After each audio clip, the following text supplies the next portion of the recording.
As Oswego grew, so did the opportunities for people to build a future of their own. Fueled by the success of local farms and the determination of hard-working residents, entrepreneurs established general stores, banks, restaurants, service businesses, and shops that became the foundation of community life. Many of these businesses were family-owned, serving generations of residents while helping Oswego prosper and grow. Main Street became a symbol of opportunity, where hard work, innovation, and community spirit turned dreams into reality. Those early business owners helped shape more than the local economy. They helped build the character of Oswego itself. Their legacy of entrepreneurship, service, and community pride continues to inspire the village today. So I started working for you in '96, and then fast forward to '99, and everybody's all worried about, what's going to happen when we transition to 2000. You remember planning for that? Yes, I do. What jumps out at you as it relates to work? Like, what kinds of things did you have to think about as a chief that you recall? The feeling was that, America was going to be gone or something, Nobody knew what was going to happen. So Sure. Actually, I just said everybody's got to be here and we'll deal with whatever happens. And thank the good Lord, nothing happened. Yep. So the whole department worked. It was on shift at midnight that night. Yep. On December 31st, '99, everybody was there. If I recall correctly, it was probably about 2 a.m. We said, okay, that's it. Nothing's going to happen. What advice, like knowing what you know about law enforcement today, would you give, the officers that are actually doing the job today? What would I give them? Yeah, what advice, like what would you tell them they need to, like what would To always be truthful, no matter, and I think I told maybe you and just about everybody that started, no matter what happens, no matter what you did, if you made a mistake or if you did something great, either way, just tell me the truth and we'll work through it. I remember you telling me that. Yep. And I think that's still great advice to Yep. give even officers today. After the years went on, I had a chance to get on the fire department in 1966. But those days you had to be asked. Well, mainly because they wanted people living in town, Right. well, naturally, and have business so it could go. Because in those days, had maybe 50 calls or something like that. But somehow I did that and stayed with the fire department for 45 years. Then finally retired as worked my way up through the ranks and had my last 19 years was chief, which I enjoyed. As I got older and I was chief or up in ranks, and it's a long day at the fire department. I mean, you can go out and exercise all day, but like 4 o'clock, 5 o'clock on, if you don't have a call, you sit there and, but there are a lot of good people. Well, you think of some of those overnight fires that we had. they've hired a lot of good people. Yeah.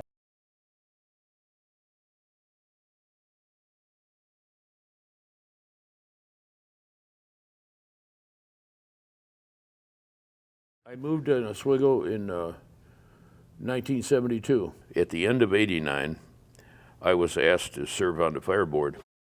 Jim Detzler and Brad Smith called me one night and said, well, you'll be interested in a job here. And at that time, we only had a 3-man board. And I was on the board for 25 years. And probably about the last 12, I was the president of the board. Fire department, tell me a little bit about that. How'd you get involved, or why'd you get involved? Well, I wanted to be a fireman. Yeah. Well, we all did. Yeah. So I got to be a fireman, and of course the fire department was all volunteer then, unlike now. And it was just a good group of guys that provided the service that needed to be provided. And then when I became chief, I enjoyed that, And then when I became president of the district, that's when we converted it over to an ambulance service first.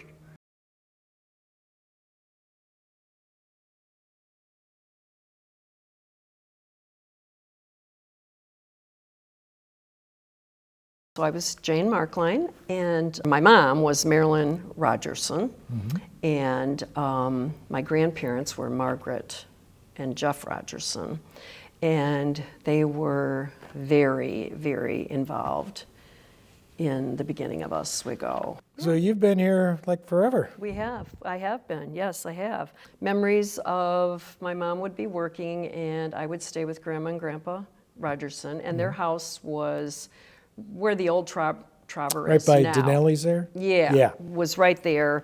So memories of that, spending time with them. Grandma was the first police woman in Oswego, and she carried a gun. And then she was also the first probation officer in Kendall County. I had an opportunity to join the fire department. They asked me to come on. They expanded their board from Bob Tripp, Dick Kuhn, and Jim Detzler to a 5-man board, and asked me and Paul Anderson to come on board. And Paul since retired, and it's changed over a few times, but I'm still there. I'm currently the president of the board. So yeah, I've been doing congrats. it for 3 years now, and just got reappointed to my 4-year term. So, I talked to a lot of people about that, and we got a good board, and it's we do a lot of good things too. We're running 5,000 calls plus a year. Gosh. Just yesterday alone was over 30 calls in one day.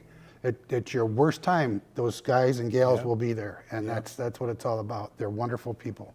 They care deeply. They take a lot of pride in their job. We just got a new engine after 3 years. 3 years it took to get a engine, and it's a different color. If you talk to some of the old timers, like the former red? chiefs, why isn't it chrome? Why isn't it gold leaf? Well, because that's not what that's a Not nice what they're story, building. 1970. So, Yeah. but we're doing good. We're doing good. Come a long way from the fire department downtown. Oh yeah, downtown fire department. The phone would ring at Ring and you'd take off. Yep, you'd go to people's houses and the phone's ringing. Yeah. It's constantly ringing. Oh yeah, that's a fire call. Fire call.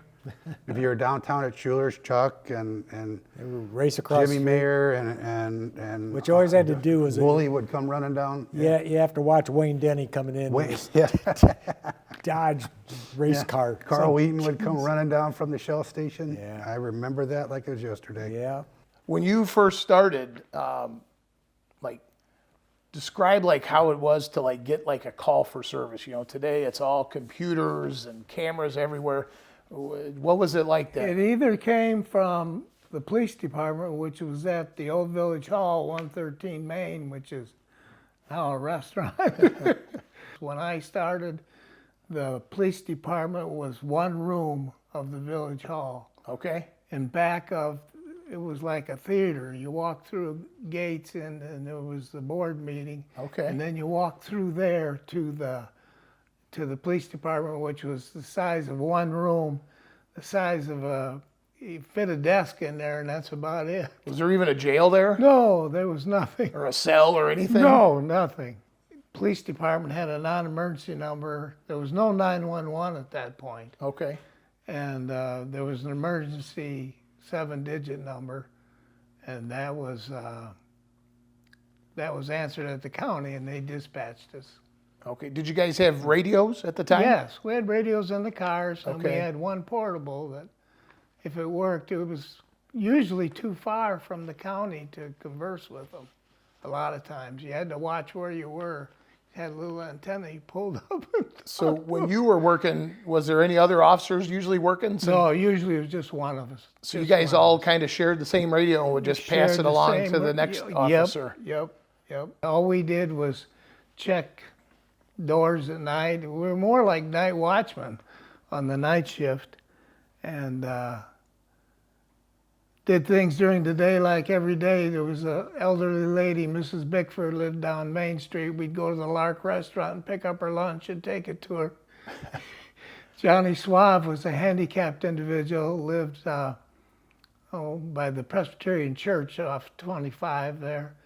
And we used to pick him up and put him in his car so his mother could take him to the special school every day. Okay, that's that. I mean, We worked with the citizens much closer than you. Of course, at that time there was just under 2,000 people. You know, that's something that I'm kind of proud of too, is to see all of you. Do you know how many chiefs are out there today that we hired in Oswego? there's a few. Dwight was chief after me, and he's the sheriff now. You were the chief after him. Jim Jensen's in Yorkville. Nick Sikora's in Elburn. Yep. The chief in Ottawa. Yeah. I can't think of his name right now. Brent Rolson. Yes.